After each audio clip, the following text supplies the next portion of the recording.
Welcome to another episode of the BS Podcast, the show that looks at how behavioural change insights are being applied in the wild. Episodes feature renowned behavioural experts across industries and organisations, from management and marketing to policy and public health, and more. Let's dive in and see what all the BS is about. Here's your host from The Behaviourist, Nick Hobson. Ali Fenwick is Managing Partner and Head of Behavioral Insights at LEAD TCML and Professor of Organizational Behavior at Hult International School of Business.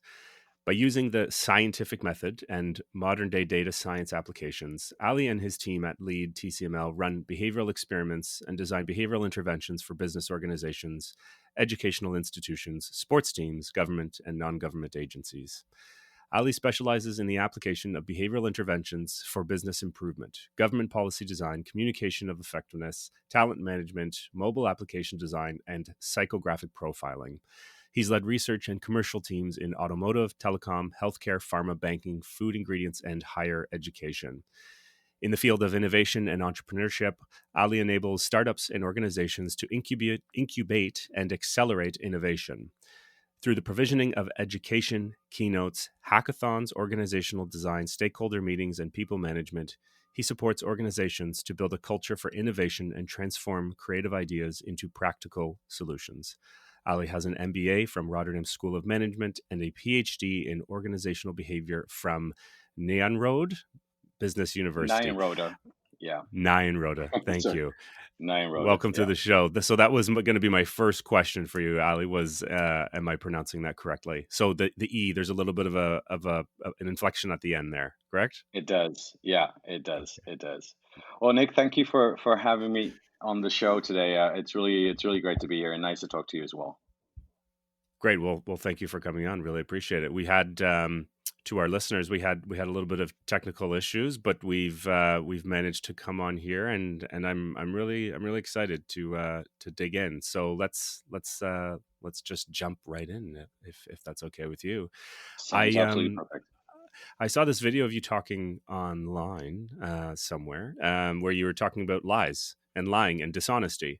So I think that's always a good place to start.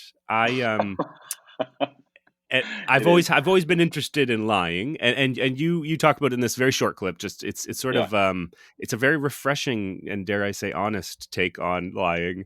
And I became interested in it, I think, somewhere in the beginning of my PhD when I was rereading Dawkins' Selfish Gene, and in one of the earlier versions, there's a foreword by, I can't remember whom, some other evolutionary biologist on the evolution of lying and deceit. And so it's always been interesting to me. And lately, with some of my collaborators and friends, we're writing these pieces on bullshitting, which bullshitting and lying to actually end up within the same category, maybe, but lying, one must know the truth and intentionally go against it.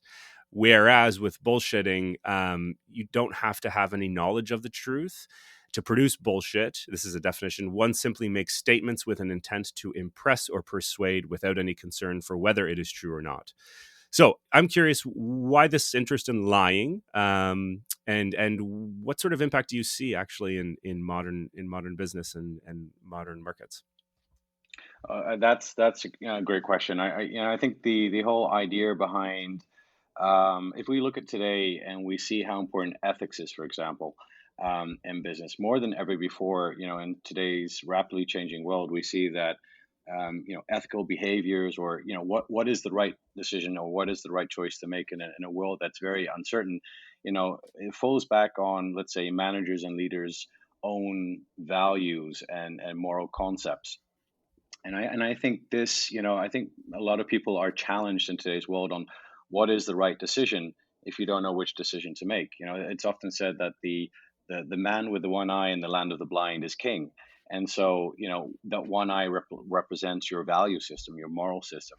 And so I think honesty and the science of honesty or dishonesty can provide us some very interesting insights on how can we ensure, how can we create policies or come up with ideas to, trigger more honest behaviors or minimize lying and the impact of lying. So I think, coming from a scientific perspective, we can say that, what the science is showing is that we can actually trigger people's behaviors, such as, we can make them to be more honest or even less honest or more dishonest. And it's interesting that, for example, one of the examples that comes up across a lot in the literature, is this, this concept of your moral self, and how the self, the moral self can be switched on or switched off due to, I would say priming, kind of like priming incidents, like switching on the light, or having people to sign honesty boxes, or sorry, in the signatures boxes, and at the beginning before filling in a form that shows that they actually are now, because they're now switched on, their moral self concept is switched on, they're more likely to be more honest and frank when filling out answers, for example. So these are some just very basic examples, but I think if we look at how the science can be applied into business, I think there's a huge role for the science of honesty and dishonesty to be applied in practical applications. And I think also the science actually provides us with some direction on where to look, and how maybe also to apply this into a more practical setting. That's great. A couple things. First, I'm so sad about this, and I was hoping you were going to bring up that study by, I think it's Dan Ariely's on it, and Nina Mazar, who was at the time University of Toronto when I was doing my PhD. So the signing at the beginning, apparently. Now, I haven't actually found the study yet. I think it's sort of still coming out. But hot off the presses, I was told last week that it failed to replicate, which I'm so sad about, because it was such a Right, fun study, and it was so right, compelling, and I think it just sort of fit within this context of the priming one's moral identity, moral right. code at the beginning. Yeah, So I'm still waiting to see the the proof, so to say. yeah, But yeah, it's sad, because another, as you're very much aware, like sort of the yeah. last 5-10 years of the replicability crisis Right, within psychology and social and organizational psychology, this seems to be just one more added right, to the right. to a failed replication. But we'll see. And then the second, that I was going to mention, this is sort of much more meta and philosophical, is, and I'm more convinced of this, Mm, as I talk to different people and read different literatures, is that we have, the layperson, most individuals have this understanding, this notion that we are in control of ourselves. Like, we sort of say, this is who I want to be, that I want to act in line with my principles and with my values, and we believe that the decisions we make and how we behave is contingent on sort of our own willpower and sense of self and self-control, and it makes us feel good. But what I'm sort of learning as I'm doing more applied behavioral science work is that so much has to do with forces and pressures beyond ourselves, even when it comes, as you said, to things that are so, that seem so inner, like moral code. We can move mm. around, one's sense of moral code just by these sort of external pressures. What do you think of that? Absolutely. I mean, just look at the fact that how good people can turn absolutely dishonest because of the environment they're in.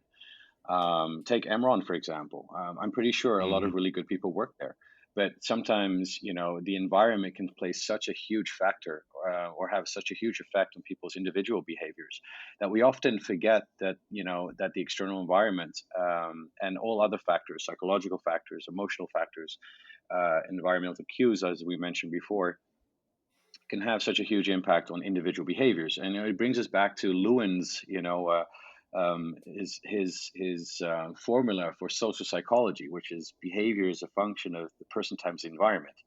And it means that the person in one environment can do one thing, but in another environment can do something completely different. So I think we always need to be cognizant of the fact that individual behavior is never contingent with only the individual. It is very much affected by the environment. So that's something that absolutely, yeah. Sometimes we tend to forget that, but that's something that we need to take into consideration. That's great.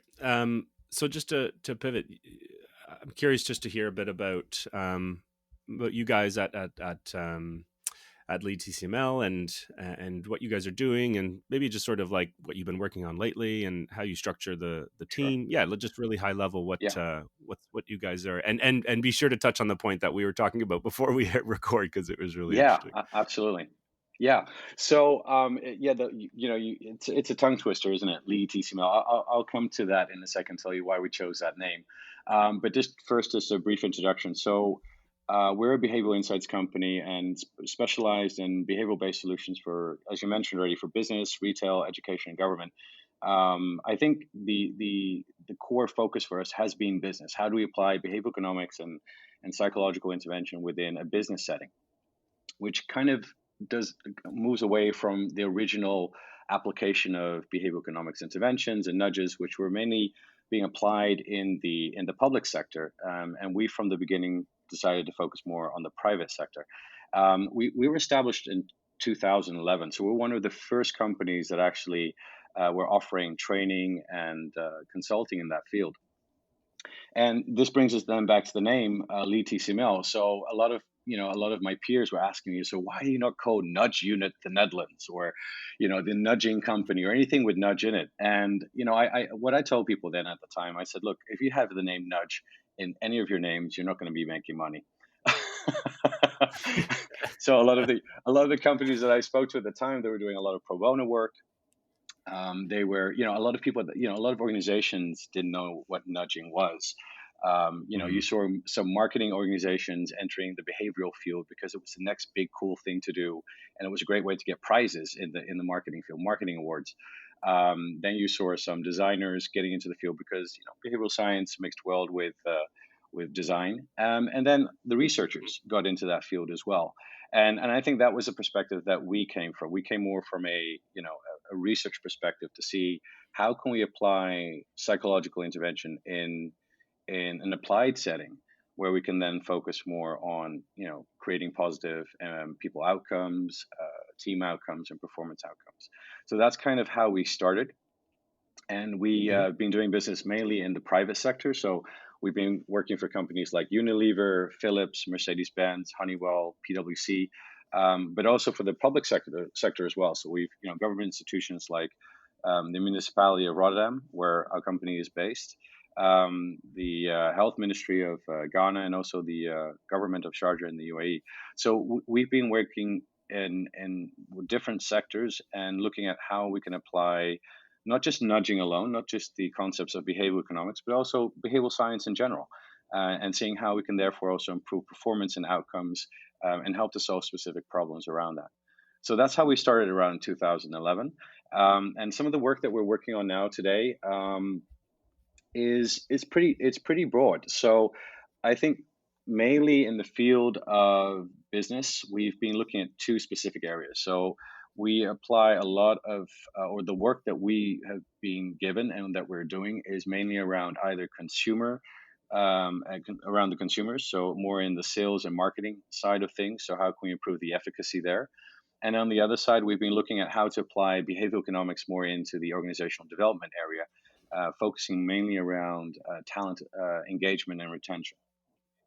And uh, and I think recently, just now in the last, let's say, 2 to 3 years, there's the field of innovation. Of course, you see hackathons and you see everyone talking about innovation as being, and it is definitely the main factor for growth, not just for organizations but for the economy nowadays. But I think a lot of Mhm. companies are really not that averse yet with how to how to use innovation or how to set it up correctly. And I think this is a huge opportunity where behavioral economics and behavioral science can play a huge role in terms of improving some of the outcomes around that field. And that's something that we're starting to get into as well. Hmm, that's great. I'm curious. I mean, you guys have been around, sort of, I would say, since the beginning of behavioral time of of 2011. Almost a decade ago. That why do you think, as a field, we started and really focused for years, mostly, and I'm sort of thinking more private and outside of government and policy, but we seem to focus first on the consumer side of things, and it's only as of late that I'm noticing we're getting into more employee functions and organizational development functions, as you say. Yeah. Why do you think that's the case? Well, I think the nudging movement started mainly in the government sector. So it was mainly in the public field where we saw the application of nudging being applied widespread, let's say, to improve citizen outcomes, right? Eating more Mm, healthily, saving for retirement, saving energy, etc. And so that's where I think the BIT team back in the UK have made amazing strides and developments in terms of mhm, in that field.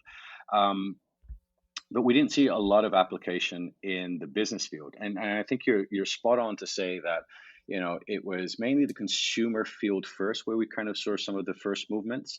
But that had to do because I think, a lot of people find it very difficult to distinguish, let's say, marketing from behavioral science. But there was a very close relationship there. It's different, but it's still close. And I think it was almost natural for the marketing field to jump on the BE wagon, let's say, to start applying behavioral applications in the design of more effective communication strategies, to product designs and launchings. Because if you think about a lot of the initial behavioral interventions that Dan Ariely was talking about, or Cass Sunstein, it was very much about how to apply nudging, or sorry, about what was it? It was more around the decoy effect and compromise effects and framing effects. mhm, So that there was a close relationship, I would say, with marketing, and that was an easy step to make. The business thing. Well, what I think is really interesting is that the BE movement has been around since what, 2007, 2008, mhm, and really was brought to life by Dan Ariely's book initially, I think, and it popularized behavioral economics. I think one thing he did really well was he made it easy and accessible, right? He made it easy to understand. He's a great speaker, and that, of mhm, course, really inspires other people to learn more about it. But what we actually saw in the industry, it was that there was this lag between application in the real world, let's say in the business world, versus that of what the academia was doing or how it was being applied in public institutions. So around, I think, 2017, we set up a summit in Rotterdam called the Behavioral Economics Summit 2.0. And the reason why we did this is because we wanted to kind of bridge that gap between academia and between the business world. And so in that summit, we invited um, all kinds of companies, from healthcare, to finance, to big data companies, to anyway, from different types of industries, to come and speak and showcase how behavioral science is actually being applied in a business perspective. And that was very fascinating. The feedback that we got back at the time was like, we actually see now how this is what the academia was saying, how this could be applied, let's say, in a practical setting. And it was not just mhm, only about nudging, or it was trying to influence citizens. This was much more at the micro level, let's say, amongst businesses itself. So I think that was a movement that we kind of anticipated. But if we look at it today, 3 years later, we still see that there's only kind of like baby steps being made. You would think that in 12 years, with so much attention given to it, that this would have become more mainstream, but it hasn't. And I think we're just starting to get into behavioral economics or behavioral science in business more. And I think maybe in the next 4 to 5 years, it might become mainstream, but it's not there just yet. So just to show you how slowly the evolution is of the acceptance of behavioral science, or at least behavioral economics applications in business. mhm, mhm. And I actually have to check myself every now and then because, like yourself and your team, I live and breathe behavioral science and applied behavioral science, and so the conversations I have with people, the work I do with clients, the type of content that I see that are populated, that get populated on my LinkedIn and Twitter feed and social channels, is all in some form related to behavioral science. So on the one hand, I feel like, oh, wow, this is really blowing up. I mean, hence the sort Yeah, of the yeah, fact that I have this podcast is testament to that. But really, as you absolutely. say, it's Yeah, still in its infancy. it And I think it, is. it It is. really has been a slow evolution, as you pointed out. Yeah. um, and I like this distinction. I've never thought about it in this way before, and maybe I might be putting words in your mouth, so correct me if I'm interpreting this wrong, but maybe, and this is probably just a pet hypothesis that I have, maybe it's that the consumer retail sort of side after the nudging of in government, maybe that started before the employee or the organizational side, because the marketing departments, generally speaking, are a little bit more forward thinking and progressive and willing to try out new things, new methods, versus the analogous group within organizations for employees would be HR. And sorry if I'm really pissing off my HR listeners here, but from my understanding is HR is mired down by sort of these legacy systems and old ways of thinking. So maybe that's a hypothesis, but I don't know. What do you think? Because you probably work with Oh, both groups. yeah, I do. It's an interesting analogy and an interesting hypothesis, let's say. I still think that the marketing movement started way beyond, way before, the BE movement, was there to show us how it could be applied. But I think you're right in the sense that marketing could see that there was such an easy connection between what they were doing and because in sense, look, we do apply psychology in marketing, right? It's a lot, consumer psychology is the base for a lot of the marketing campaigns and initiatives that companies take. So psychology is very much underlying what marketing does, sales as well. Mm-hmm. So I think Mm-hmm. that's where marketing and sales feel very affiliated with the BE movement. The HR movement on the other side, again, also it's another department that really deals a lot with psychology. It's culture, it's employee psychology. It's there's so many elements that links to that. But I don't think they were that the HR departments were that eager to jump on it as easy maybe as the marketing departments were. This had to do, I think, one of the reasons is, and I think you've mentioned it well, Nick, is that HR was going through its own transition. It was you would go to these events, huge summits around the world that talked about HR, and the HR veterans, I would say, would come up and say, long live, no, the HR is dead, long live HR. Or, and they would make jokes and say, HR doesn't mean human resources, it actually means human remains. So, in that sense, it's an interesting involvement. And I think HR has changed, where HR now is much more trying to be a strategic partner of the organization and trying to let go of its more administrative tasks. So you see now that a lot of the training and development needs and other coaching needs, etc., have been more moved along down the line to the line manager to take care of, so that the HR department can focus on more strategic stuff that aligns better with the organization. But one thing, I do think that there's a lot of opportunities for I would say the talent management department or the HR department to apply behavioral science. I mean, my own PhD was in that field, and I think a lot of the practices that that human resource management has been applying is not as effective anymore in today's world.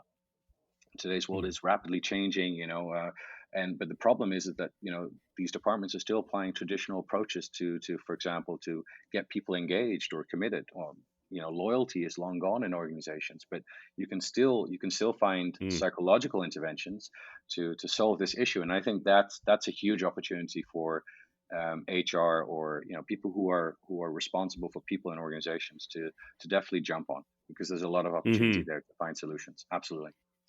Yeah, and I see it's also sort of they're undergoing a rebrand as data analytics, and now what is being referred to, or has been for a few years now, is people analytics. Absolutely. Even the big players, Apple and Google, don't have an HR department; they have a people department or a people analytics department. So it's a name, it's a change to a name and to the nomenclature and the sort of how we talk about these things. But that drives a huge impact. It's not, people aren't just resources, which suggests that you are engaging in these more administrative tasks. People are people, and there's a certain underlying psychology to understand and to work with and to attempt to optimize for a strategic advantage within an organization. So yeah, it's happening. Completely. And I think people analytics with behavioral science is going to be the sort of next big thing for HR, if we even continue to use that term.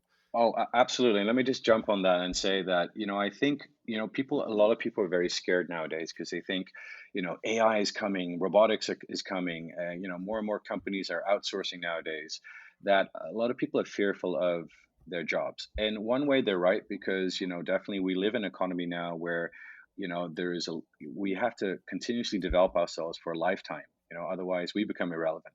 But Mm, I think the other mhm. side of the story is that because despite all of these, technological and economical developments, I think the value of human resources is only going up, um, especially for especially for people who have the right skill set and the mindset to be able to navigate today's world.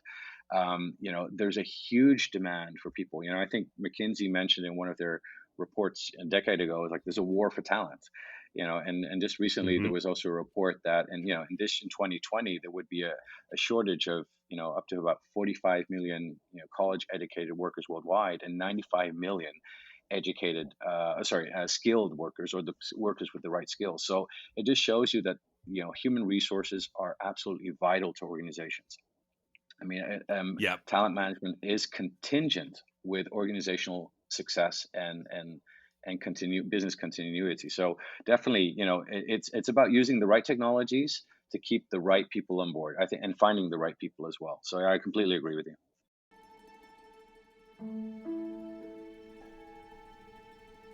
Now for a short breather to discuss some housekeeping items for the week.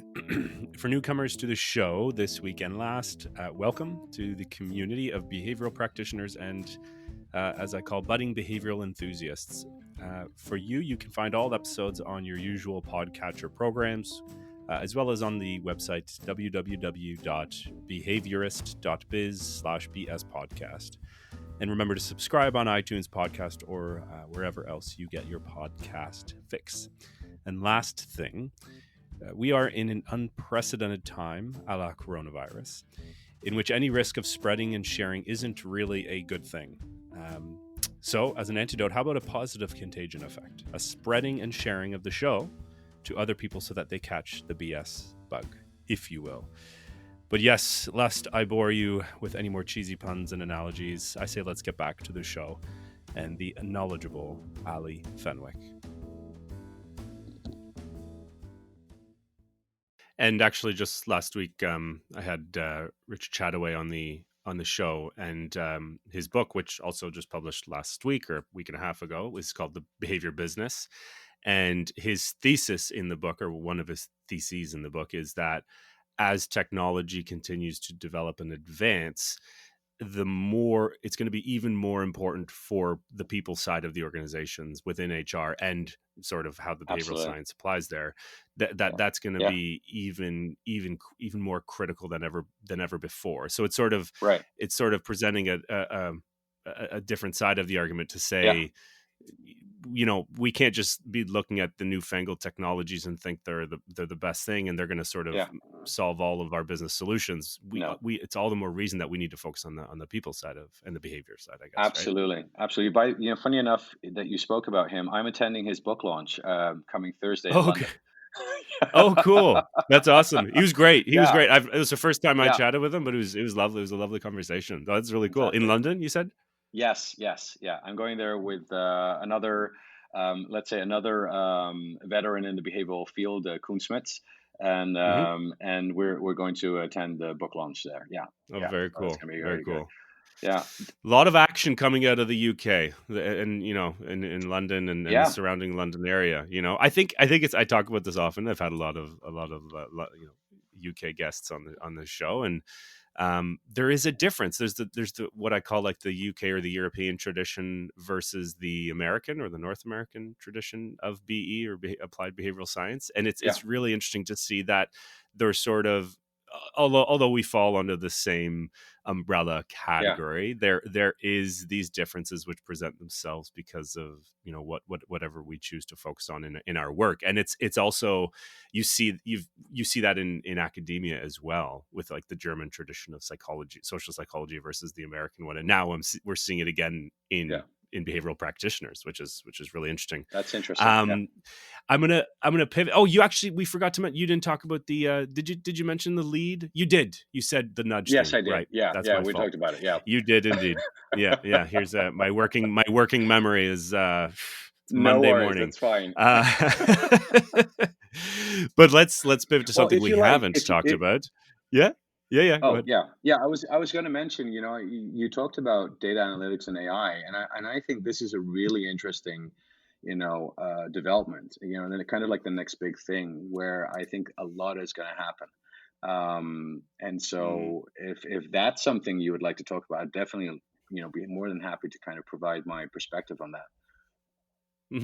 That, and then maybe if it fits, because you mentioned this idea to me in our earlier correspondence of the system 3 thinking. Oh yeah, yeah, So I'm really intrigued by that, because ever since you mentioned it, I yeah, was like, I actually hadn't heard about it. And so I just have done a little bit of reading before our conversation here. yeah. But it's so new, it seems that it's really hard to find any resources online. So Right. you might be presenting like really cutting edge stuff here, but I'll leave it to you to however you want to sort of weave those Sure. together. Sure. Okay, so just kind of just piggybacking off and picking off what you were saying. It was piggybacking. Sorry, that's not the right word there.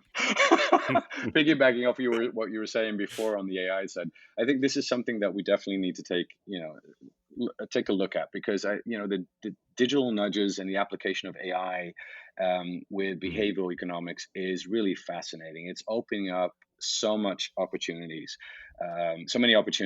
Kind of like think about how BE can be applied in this space. For example, one of the things that came up during the 2017 summit, the 2.0 summit that we organized, was that one of the major takeaways was that digital uh, the efficacy of nudges online or offline nudges are not the same online. So, one of the conclusions was, if Mhm. you're going to apply nudges in the offline world and you're going to apply them in the online world, they have to be retested and reevaluated. And I thought that was very fascinating, and just kind of shows that the context is not just the country context, or if you apply in one organization to another, even the digital context is another context where you have to rethink and retest and reevaluate existing nudges to see how they work, and how Mhm. applicable are they. But now with AI coming, I think there's so much possibilities. For example, that if you look at how whereas we design an experiment, we normally design an experiment for one specific sample group, or two or three target groups.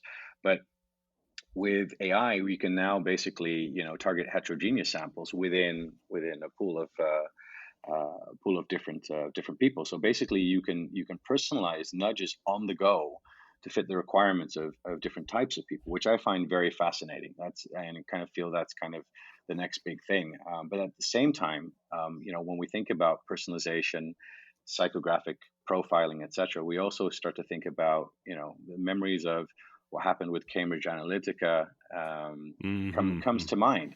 So, how susceptible are we online? We're extremely susceptible online, because what often people forget is that, when we're scrolling on timelines, or we're spending more time online, we actually do things pretty fast, and therefore we seem to be more susceptible to this kind of system one unconscious nudging. And so therefore, applying these kind of interventions and understanding people's preferences and tailoring content on the fly to influence the decision making. I think the whole issue with Cambridge Analytica was just the start of things, and its application will continue, not just only in let's say government voting campaigns or government campaigns, but also you'll start seeing this more in the business sense, in marketing and sales, etc. And I think that's something that you know I think there also needs to be a framework around that, to think about how do we do this, and where's the ethics in this? Because if we know that people are very susceptible online, and we can influence their behavior because we have so much data, we have so much information about people nowadays, Mhm. that I wrote an article a couple of years ago on the Cambridge Analytica issue and the case, and Google knows you better than your own mom knows you, or Mhm. knows you better than you know yourself, and so therefore, how much are we in control of the information that's being presented to us? And I think that's something that we definitely need to tackle. That's a really important aspect, because knowing that you're more susceptible online with the information that's given to you. Where do we draw a line? To which extent do we apply these applications online? But at the same time, how do we come up with policies or well, not regulation. I don't want to call it regulation, but more policies and consent Mhm. between us that where we can find a way to make it more manageable.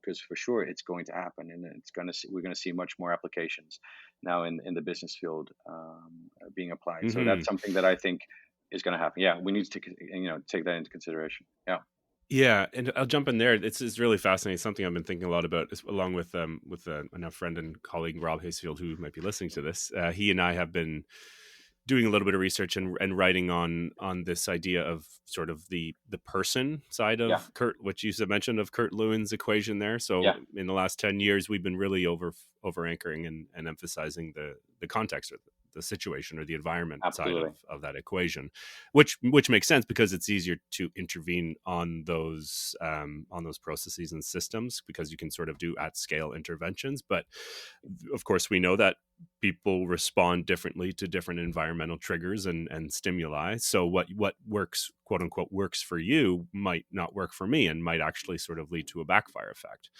Yeah, And now that we have the technologies like AI and machine learning to actually tell us and to deal with those heterogeneous effects. Imagine the power of our nudges, or the power of our interventions that we can deliver through these technological and digital solutions. right. And you're right. I think if we aren't careful, we're going to see a lot more Cambridge Analytica type stuff with exploiting psychographic and demographic variables to move the needle on people's behavior, whether consumer or employee. Yeah, Because unlike a lot of other professional institutions and bodies, like the behavioral community, we don't have a standard ethics protocol or no, college that we have to sort of like abide by. We don't have any of that. And so it's food for thought that as we move into the sort of the next, there's a lot of talk now, like what is going to be the behavioral science field of 2020 and the wave right, 2.0. And I right, think that's one of those things. But there is also a shift in absolutely. just the general in the general user and consumer consciousness. For instance, I see now, and maybe this is so recent in the last 6 months, like, when you go into a site, most sites now have their cookie settings. Before it would just say, we have, cookies and that's it. Now I've seen multiple times in the past few weeks, you have the option to turn them on or off, or to say yes or no. Yeah, So they're giving users choice, and sort of yes, yeah, recognizing that there's needs like autonomy to consider right. here, right? Exactly. Exactly. Exactly. So how about we touch this last few minutes on Yeah. the system System 3 three. idea? It's Yeah. fascinating. Yeah. Absolutely. Absolutely. So it kind of started in the sense that we're doing a lot of research, and we're looking basically at how do humans make decision making. Now we all know system one and system two. From the various books to how it's being applied, and so looking into other fields of psychology to better understand how people make decisions. Perspective psychology is an interesting field to look at. So perspective psychology basically reflects, your ability to imagine yourself or to see yourself in the future, and your ability then to kind of make choices today on the basis of where you would like to be, heading to the future. Now, initially, who started writing about System Three was, I think his name was Leigh Caldwell, based in Mm. the UK, and I read some of his work. I thought it was very interesting. But then there were other aspects in his work that I kind of felt like, well, there is some element of further exploration, let's say like that. And some of the tests that he was proposing, such as the implicit bias test, now has currently also been not debunked, but it hasn't passed the replication test as we were talking Mhm. about before. So we see a lot of that happening today. So I was very eager to see how because I do believe that this perspective.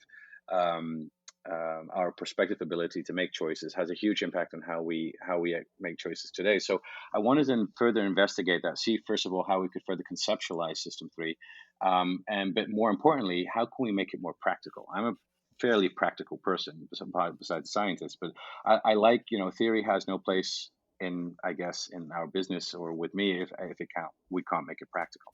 And so Hmm. System 3, in that sense, what we did is that we had an opportunity to apply a System 3 in a more comprehensive training that we developed. So we developed a sales psychology training, which we call the three systems approach to sales, which incorporates both System 1 and System 2, but also System 3, where we looked at some of the tenets of, building a mental map of how the consumer looks at, for example, the choices that they have, or what they would make, or the affiliations and desires that they have in terms of, a specific product or service.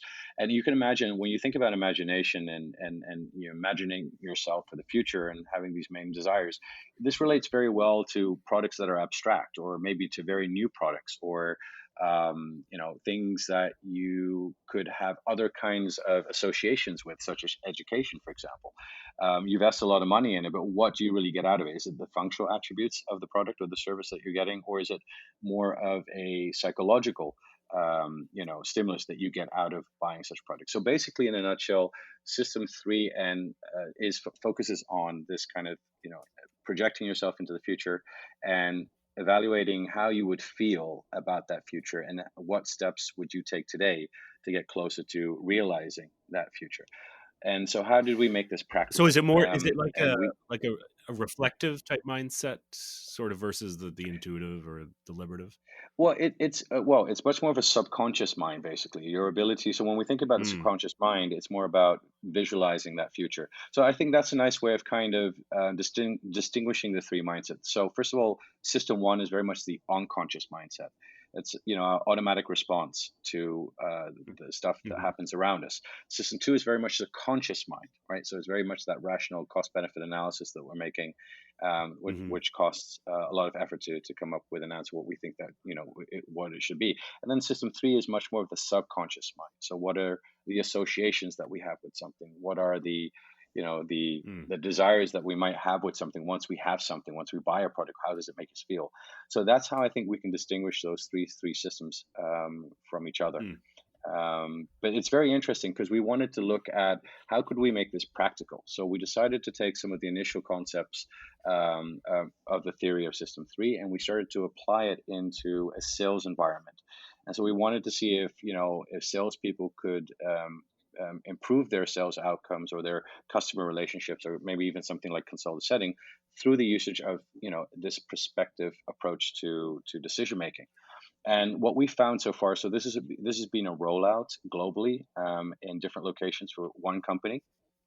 And what we found so far is that the System 3 approach, in terms of turning that into a practical application, actually has huge effects on outcomes. So sales outcomes, Mm. customer satisfaction we've seen so far, which is very different than System 1 and System 2, because we're dealing with the consumer and trying to sell them a product, let's say, but based on how they see themselves in the future, and what would they like to have, and how would they if they had that product or had that service, how would they see themselves, and what would it do for them? So it's very much about understanding the consumer's mindset, and Mm. understanding their desires, and their how what it would do for them, because you can imagine every consumer has a different response, right? So one person looks at education from one perspective, another one thinks it from another perspective.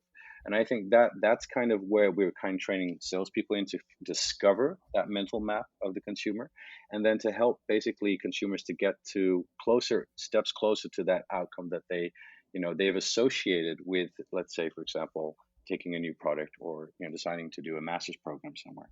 So I think that's Hmm. kind of the differences what we've looked at, and the first findings that we've taken away from it is that the System 3 approach works in a practical setting.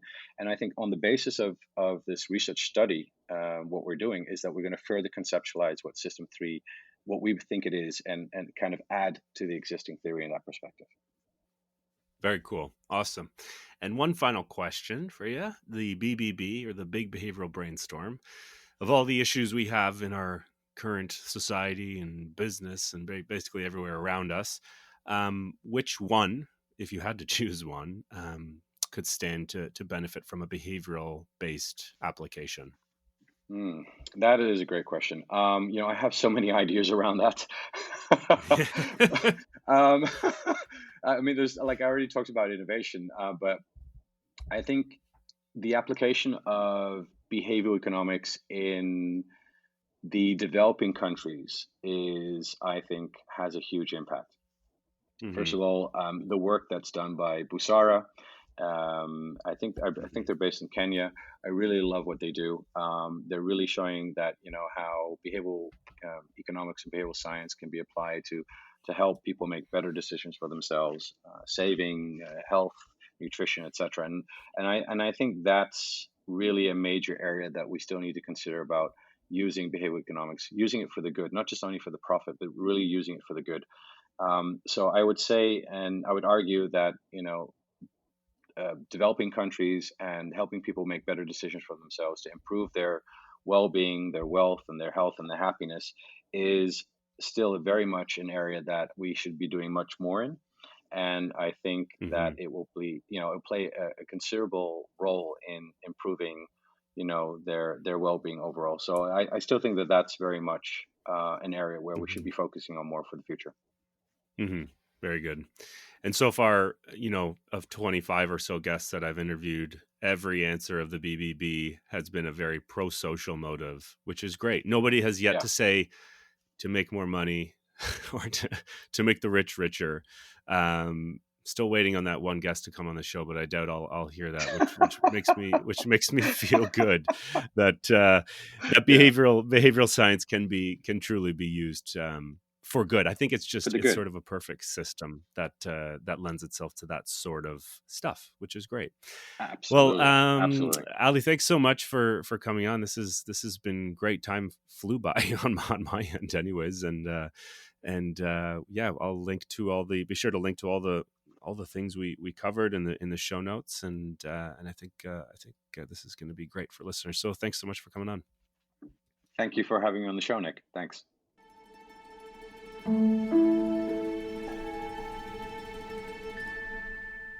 Hey, Nick here once more. A final farewell note before ending. All the show notes, links to papers, resources, and materials mentioned in the episode can be found on the BS podcast page of The Behaviorist, where you can find all episodes and lots of other interesting, easy-to-apply, sciencey stuff. Just go to www.behaviorist.biz/BS podcast. And lastly, if you'd like to join me in the mission of spreading the good BS word, remember to rate and review the show on iTunes.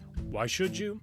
Because 1, you're a part of a digital-wide social proof exercise.